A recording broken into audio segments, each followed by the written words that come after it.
मैं डॉक्टर सचिन शुक्ला और आज हमारे सामने बच्चों एक टॉपिक है कि समतल दर्पण द्वारा प्रतिबिंब का बनना। तो देखिए आप इसको हम देखेंगे और ये प्रैक्टिकल के माध्यम से ये आप देख सकते हैं। मैंने एक समतल दर्पण सामने रखा हुआ है और इस समतल दर्पण के सामने मैं एक वस्तु रख रहा हूँ। तो आप बिल्कुल क्लियर देख पा रहे हैं, बिल्कुल समान लंबाई की वस्तु सामने समतल दर्पण में बन के आ रही है। क्या इसकी दूरी और जो प्रतिबिंब बना है हमारा समतल दर्पण के अंदर उसकी दूरी बराबर होती है? तो उसके लिए बाकायदा हमने इसके अंदर एक सुई लगाई है और देखिए मैं बिल्कुल इसे छुआ के रख रहा हूँ इसे समतल दर्पण से। तो आप इसे बिल्कुल क्लियर देख पा रहे होंगे कि जो समतल दर्पण के अंदर प्रतिबिंब बन के आ रहा है इस बिंब का, इस वस्तु का, वो भी बिल्कुल समान दूरी पर है। तो इस प्रैक्टिकल के माध्यम से बच्चे इसे देख भी पा रहे हैं।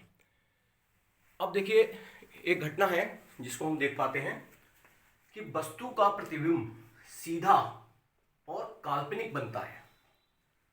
ये काल्पनिक क्यों बनता है? वस्तु का प्रतिबिंब समान दूरी और लंबाई का बनता है। अब इसको हम यहाँ पे देखेंगे कि किस प्रकार से।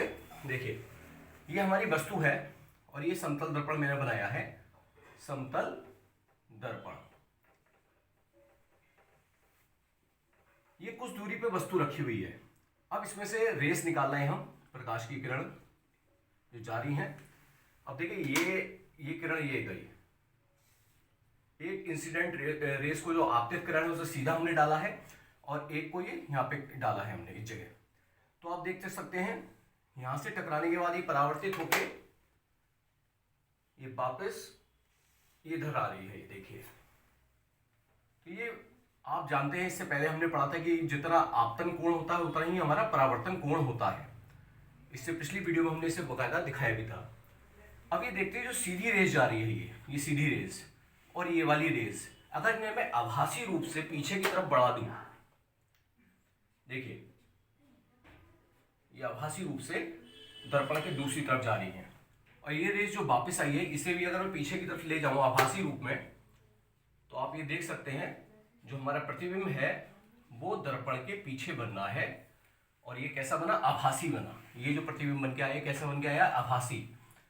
तो ये जो प्रतिबिंब है हमारा, ये वस्तु से दर्पण की जितनी दूरी होती है उतनी ही दूरी प्रतिबिंब की दर्पण से होती है। अब इसके बाद आती है पार्श्व परावर्तन की घटना, जिसे हम कहते हैं लेटरल इन्वर्जन। इसमें क्या होता है, जब हम शीशे के सामने अपना दायां हाथ उठाते हैं तो शीशे में जो प्रतिबिंब बनता है उसका बायां हाथ उठा हुआ दिखाई देता है। अगर हम दायां उठाएंगे तो बायां और बायां उठाएंगे तो प्रतिबिंब में दायां हाथ उठा हुआ दिखाई देगा। तो ये क्या घटना होती है? अब देखिए ये सी उल्टा बना हुआ है और जब इसे हम शीशे में देखेंगे, देखिए ये एम्बुलेंस है। आपने देखा होगा जो हमारी 108 आपातकालीन सेवा वाली गाड़ियां होती हैं उसमें एम्बुलेंस में इस तरीके से लिखा होता है। लेकिन जो गाड़ी हम चला रहे होते हैं उसके आगे कोई गाड़ी चल रही है और वो गाड़ी अपने जो बराबर में स्टीयरिंग के बराबर में शीशा लगा होता है या खिड़की के बराबर में शीशा लगा होता है, तो शीशे में उसे एम्बुलेंस सीधा लिखा हुआ दिखाई देता है। तो उसको हम प्रैक्टिकल के माध्यम से देखिए, यहाँ पे देखेंगे हम, जिसे आप देख सकते हैं यहाँ पे प्रैक्टिकल में। अब देखिए ये एम्बुलेंस लिखा हुआ है, अब इसको ये उल्टा लिखा हुआ है। अब इसको मैं सामने दिखा रहा हूँ शीशे के, तो देखिए सीधा दिखाई दे रहा है, जबकि ये उल्टा था। देखिए ये रहा, इस तरीके से लिखा हुआ था, लेकिन जब इसे हम सामने ले गए हैं तो ये बिल्कुल सीधा दिखाई दे रहा है।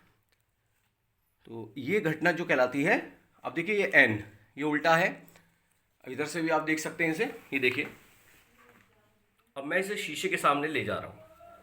अब देखिए शीशे के सामने जब मैं इसे ले गया तो ये सीधा बन के आ गया। तो ये घटना जो होती है इसे हम कहते हैं पार्श्व परावर्तन। दूसरा एग्जाम्पल के रूप में देखिए आप, मैंने ये मोमबत्ती जलती हुई ऑब्जेक्ट है और इसमें मैं दाईं तरफ ये हाथ ऐसे बना रहा हूँ जैसे ये माचिस उठी हुई। लेकिन आप चित्र में क्लियर देख सकते हैं कि अगर वस्तु का दायां हाथ उठा हुआ है, दाईं तरफ तिल्ली उठी हुई है, तो प्रतिबिंब में वो बाईं तरफ से उठी हुई दिखाई दे रही है, आप देख सकते हैं। तो ये घटना क्या कहलाती है? पार्श्व परावर्तन। अब इसके बाद अगला जो प्रैक्टिकल है हमारा, इसे हम देख सकते हैं। यहां हमने क्या करा है, ये दो हमारे पास मिरर हैं और इस मिरर को हमने एक चांदा बनाया है यहाँ पर, और इस दो मिरर के माध्यम से हम प्रतिबिंब का बनना सीखेंगे आज। और कैसे बनना सीखेंगे, जिसे हम देख पाएंगे। अब देखिए मैंने क्या करा है, यहाँ पे दोनों प्रतिबिंब का जो झुकाव है वो 90 डिग्री है। ये दोनों प्रतिबिंब 90 डिग्री पे झुकाव पे रखे हुए हैं, और इनके बीच में अगर मैंने वस्तु को रखा तो आप क्लियर देख सकते हैं कि कितने प्रतिबिंब हमारे बन के आ रहे हैं। आप देख सकते हैं 3 प्रतिबिंब बन के आ रहे हैं। अब इसी घटना को हम दूसरे तरीके से देखेंगे। अब मैंने कोण का जो झुकाव है उसे मैंने 60 डिग्री कर दिया। कितने डिग्री कर दिया? 60 डिग्री। अब आप देख सकते हैं कि आपके जो प्रतिबिंब हैं वो कुल मिला के कितने बन के आ रहे हैं? 5। देखिए 2 साइड में हैं, 2 इधर हैं, और एक बिल्कुल बीचों बीच बन के आ रहा है। और इस प्रकार से ऐसा क्यों हुआ कि जब 90 डिग्री का तो 3 चित्र बन के आ रहे थे, और जब 60 डिग्री हुआ तो हमारे 5 प्रतिबिंब बन के आ रहे हैं। तो ये इस घटना को हम यहाँ पे समझेंगे। अगर 2 समतल दर्पण के बीच में जो कोण होता है थीटा मानते हैं, तो 360 डिग्री जो पूरा एंगल होता है 360, अगर पूरा वृत्त हम घूमेंगे तो 360 डिग्री होगा कोण। तो 360 को हम कोण से डिवाइड करते हैं, जो उनके समतल दर्पण 2 समतल दर्पणों के बीच का झुकाव होता है। इन दोनों को भाग करने पे अगर सम संख्या प्राप्त होती है तो प्रतिबिंबों की संख्या में सम में से 1 घटा देते हैं। तो ये नियम क्या होता है, इसे यहाँ सीखते हैं। अगर दोनों प्रतिबिंब 90 डिग्री पे रखे थे, 90 से इसे भाग करेंगे हम, 0 से 0, 9 चौक 36। ये जो 4 संख्या प्राप्त हुई, ये क्या प्राप्त हुई? सम संख्या है ये। तो प्रतिबिंब की संख्या, जो प्रतिबिंब बनेंगे उनकी संख्या कितनी होगी? 4 - 1। यानी जो प्रतिबिंब की संख्या आएगी, प्रतिबिंब की संख्या कितनी आएगी? 4 - 1 यानी 3 आएगी, जो हम देख पा रहे थे। लेकिन दूसरी कंडीशन में जब हमने इसे 60 डिग्री पे रखा था, अब आप देख सकते हैं 60 डिग्री पे जब रखा था हमने, तो ये संख्या कितनी आई थी? 6 आई थी। ये भी सम है। तो हमें प्रतिबिंब कितने प्राप्त हुए थे? यानी 6 में से 1 गया, कितने? 5 प्रतिबिंब प्राप्त हुए थे। लेकिन सपोज करिए ये संख्या हमारी विषम प्राप्त हो, अगर हम डिवाइड करें और डिवाइड करने पे हमें विषम संख्या प्राप्त हो, तो उस कंडीशन में आंसर जो होगा प्रतिबिंबों की संख्या में से विषम अगर प्राप्त होता है तो हमें 1 घटाने की जरूरत नहीं है। तो प्रतिबिंबों की संख्या वही होगी जो संख्या हमें विषम प्राप्त हुई है। अब डिवाइड करने पे कई बार क्वेश्चन ये भी आता है कि सर अगर हम इन्हें 72 डिग्री पे रख दें तो आंसर दशमलव में आएगा।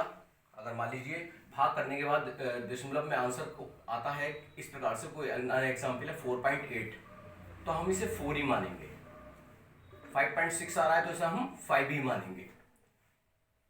तो इस प्रकार से हम सम विषम के आधार पर प्रतिबिंबों की संख्या और समतल दर्पण के द्वारा किस प्रकार से हमारे प्रतिबिंब बनते हैं उसको हमने जाना।